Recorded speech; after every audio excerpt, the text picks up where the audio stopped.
What's up, metal and heavy music fans? These are my top picks for the best metal albums of September. I want your money, your time, I want your patience, and your pride. And hey, if you like to be kept up to date with the best and brightest metal bands and albums from the underground and above, then stick with me by hitting that subscribe button down below. Alright, starting off with a big one, we have Rivers of Nihil with The Work via Metal Blade Records. Rivers of Nihil are back, following up the critically lauded 2018 album Where Owls Know My Name. But be warned, if you were just looking for Owls 2, I'm not sure just how you're gonna feel about The Work. Like a heavier, darker, sludgier version of Between the Buried and Me, Rivers of Nihil used this album to basically toss the rulebook in the trash and let experimentation reign. Lots of variety here, with Dreaming Black Clockwise battering you into submission with its genty guitar grooves and deep, bellowing roars, while Focus blends eerie post-metal vibes and an ever-driving bass hook with some mildly industrial-sounding electronic elements like Deftones and Tool colliding with Nine Inch Nails and Godflesh.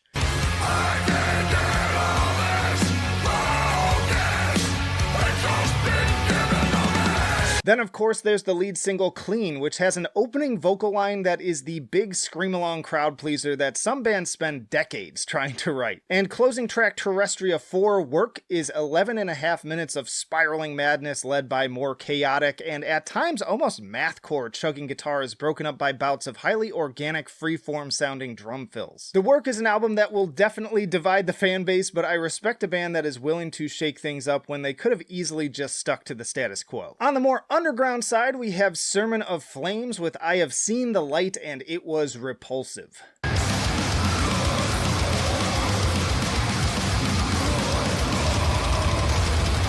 Sermon of Flames is an Irish blackened death metal duo seemingly aimed at crafting the most vile and repugnant compositions possible. With track names like Cauldrons of Boiling Piss and Chords Wrung from the Ribs of the Earth, as well as cover art depicting a mangled angel stabbed through the throat, you may already have a good idea of what to expect before even pressing play on this one.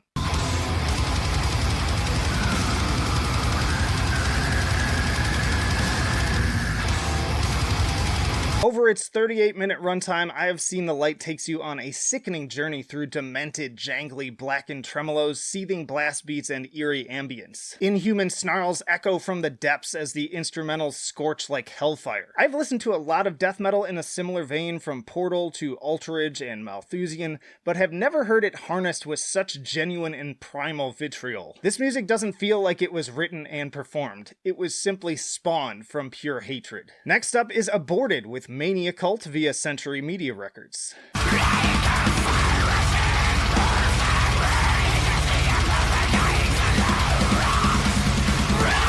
The moody, most serious-sounding intro of this album is a pretty fair signal of what to expect moving forwards. While I won't say that this album is as fun as Retro Gore, I do think that it may be their most focused, consistent, and mature work to date. Even undoubtedly heavy tracks like Drag Me to Hell just carry this extra sense of gravitas. But then others like Dementophobia still have that same old energy.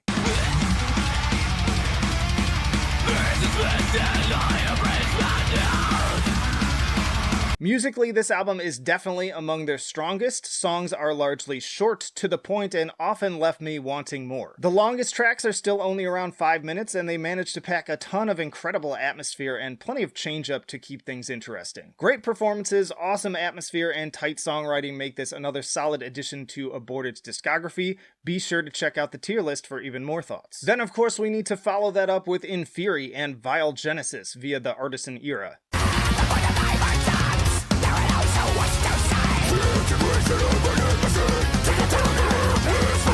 Inferi is a melodic and progressive death metal band out of Nashville, Tennessee, enthralling the underground with serious gems like The Path of Apotheosis and Revenant. Much like ManiaCult, Inferi mix ominous tone with lightning-fast speed on crowd pleasers like Mesmeric Horror. Malcolm and Mike's riffs come with plenty of hooks as usual that really worm their way into your brain and take root for hours later. The shredding is, as always, beyond reproach, from soaring sweeps and harmonies to the relentless melodeath and neoclassical picking patterns.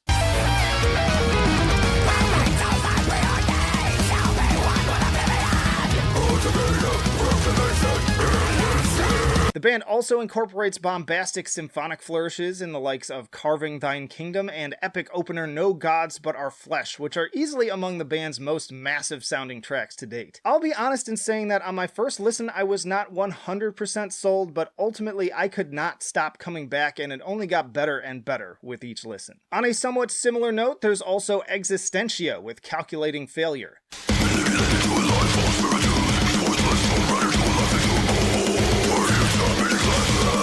Existentia is a technical death metal trio hailing from the Northeast and self-releasing this very impressive EP straight to your ear holes. Recommended for fans of the likes of Archspire, Crosis, Xenosis, and Inferi, these guys rip and tear their way through these 4 songs as if they were being chased by a pack of wolverines and their lives depended on it.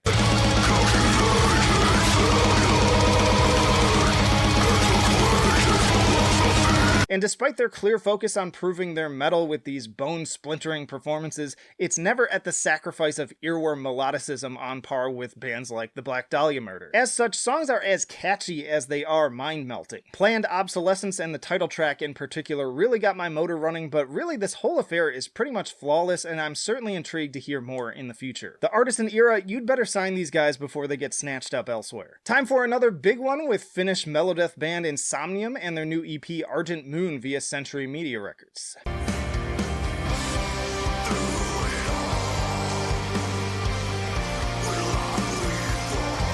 After plans for their last tour fell through for obvious reasons, Insomnium decided to re-enter the studio and focus on their softer, more acoustic side with this 4-song EP. In short, this album is pure rejuvenating bliss. In addition to the already stunning performances on the core instrumentation, Insomnium also let loose on the atmosphere with additions of strings, brass, and even organ.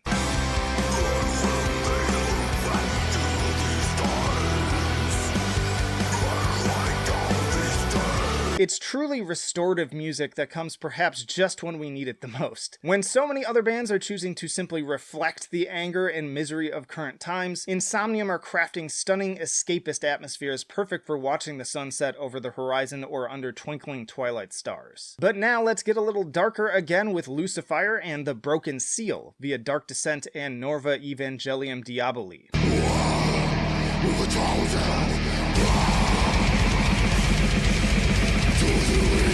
Lvcifyre is a blackened death metal band that are, as stated in the press release, from the innermost bowels of the European underground. Their sound is a hellfire of blazing guitars and scorching blast beats paired with a devious mixture of death growls and blackened snarls. Riffs blister and bite at the listener as they are simultaneously battered and beaten by the endless barrage of toms and snare.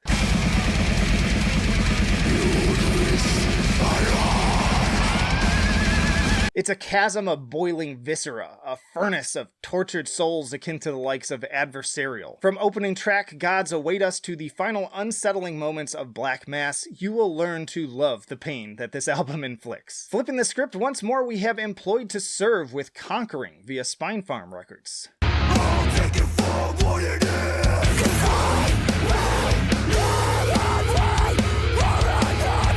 Employed to Serve is a UK metallic hardcore band I previously praised with their excellent 2019 album Eternal Forward Motion. But I gotta say that with Conquering, I think that they have reached far beyond my expectations. After the initially quiet intro, Universal Chokehold kicks off with riffs straight out of a 2000s melodic death metal album before Justine makes her presence known with the first of many ferocious eruptions of vitriol. And speaking of vocals, I really like how Justine and guitarist vocalist Sammy have really honed in on how they play off of each other. The interplay of his battering death growls and her more abrasive hardcore snarls makes for some truly crowd-pleasing scream-along moments, as with the pummeling anthem Exist.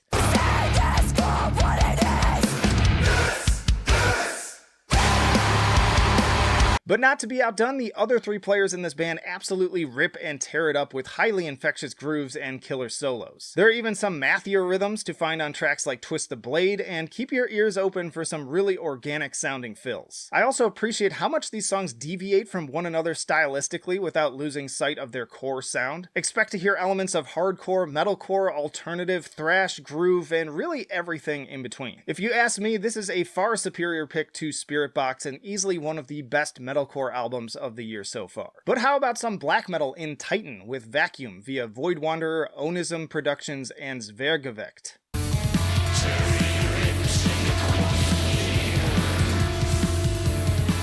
Teitan is a Dutch black metal band highly recommended for fans of Deathspell Omega. Much of this album even recalls both the sound and cover art of Foss as we fall ever deeper into the endless void. Slinking serpent-like riffs insidiously coil around the listener, enacting a slowly suffocating embrace. The more raucous strikes of the fretboard alerting us of our impending doom with only time enough to fully experience each painful second.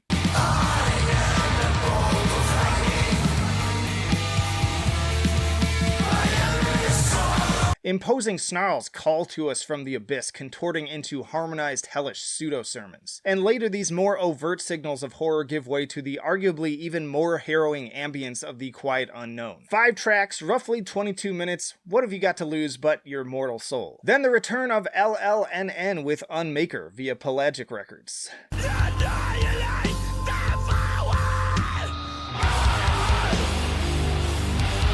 LLNN is a Copenhagen-based sludge and post-metal band, with Unmaker their third album in a serious collection of bangers for fans of Inter Arma, The Ocean, and Amun-Ra. This is a group that I've always come to expect hard-hitting and seriously aggressive music from, but honestly, this is the most pissed off they have sounded to date. Droning synths, merciless waves of berating distortion, and rattling bass join forces with the angsty, despairing wails of Christian Bonnison to lay complete and utter waste.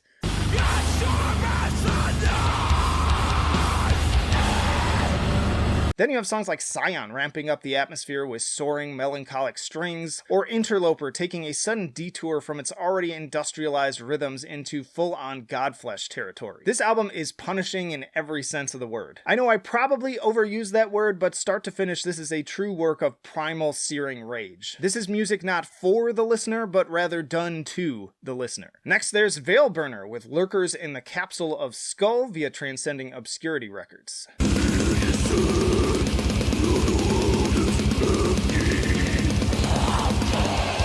Veilburner is a Pennsylvania-based black and death metal duo I'd recommend to fans of, again, Deathspell Omega and also Shamash. With an impressive discography already, I've been following these guys since 2016's The Obscure Rite, but album after album they only top themselves, and this one is no different. From the mist-shrouded blackened snarls to the mind-bending riffage, this album is equal parts technical and psychedelic.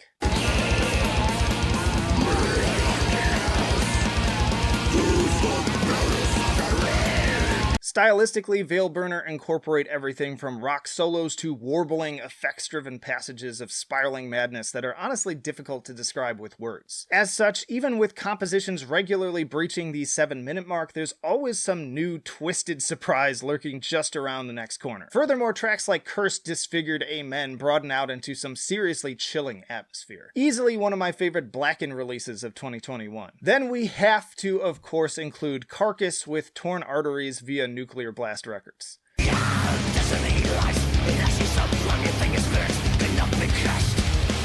The UK purveyors of grindcore and melodic death metal, Carcass, are back once more, finally following up their critically acclaimed 2013 comeback Surgical Steel with this 7th full-length effort. Dance of Ixtab put a smile on my face early on with its undeniable groove, rock and roll solos, and even a touch of cowbell for good measure. The Devil Rides Out is another fast favorite, driving ever forwards with methodically chugging palm mutes like hooves on the desert sand. And of course, Kelly's Meat Emporium brings great riffing and adrenaline-pumping D-beat in the style we've come to know and love. Please explain. All hail Bill Steer. Even flesh-ripping Sonic Torment Limited rips and tears its way through its 10+ minute runtime in a way that kept me engaged all the way through. My apologies to Carcass for ever doubting you. This is easily one of your best albums to date. And also my vote for best album of the month overall. Be sure to also check out the Carcass tier list along with the full album review. Y'all let me know down in the comments what were your favorite metal albums of September. Hit the like button if you enjoyed it and check out some of these other videos. But that'll do it for now. Flight of Icarus signing off. I will see you in the trenches.